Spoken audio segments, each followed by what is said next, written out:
যখন কুরুক্ষেত্র যুদ্ধ সমাপ্ত হয়েছে, ধর্মরাজ যুধিষ্ঠির রাজা হয়েছেন, পঞ্চপাণ্ডব জয়ী হয়েছেন, শ্রীকৃষ্ণ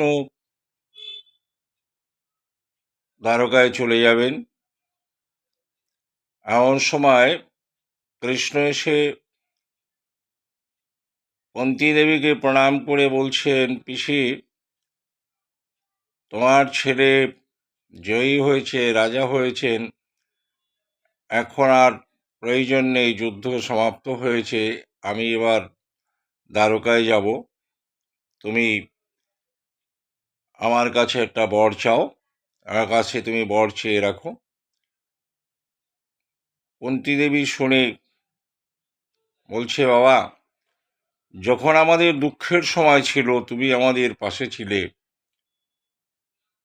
যখন ভীমকে বিষ খাইয়ে সমুদ্রে নিক্ষেপ করেছে, ফেলে দিয়েছে, সেখান থেকে তুমি রক্ষা করেছ।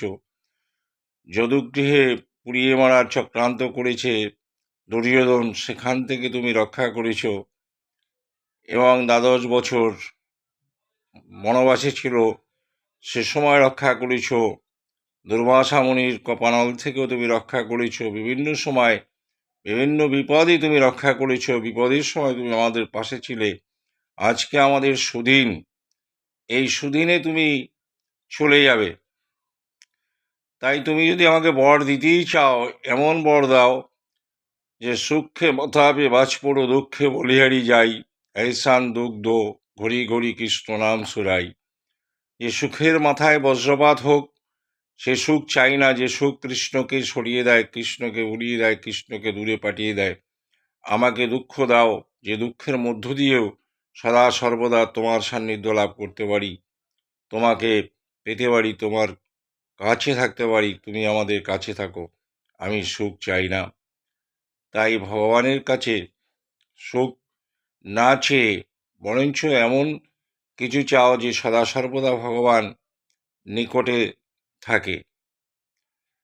ভগবান নিকটে থাকলে বা ইয়ের কাছে থাকলে, তাহলে তার চাইতে আর বেশি প্রাপ্তি কিছুই থাকে না।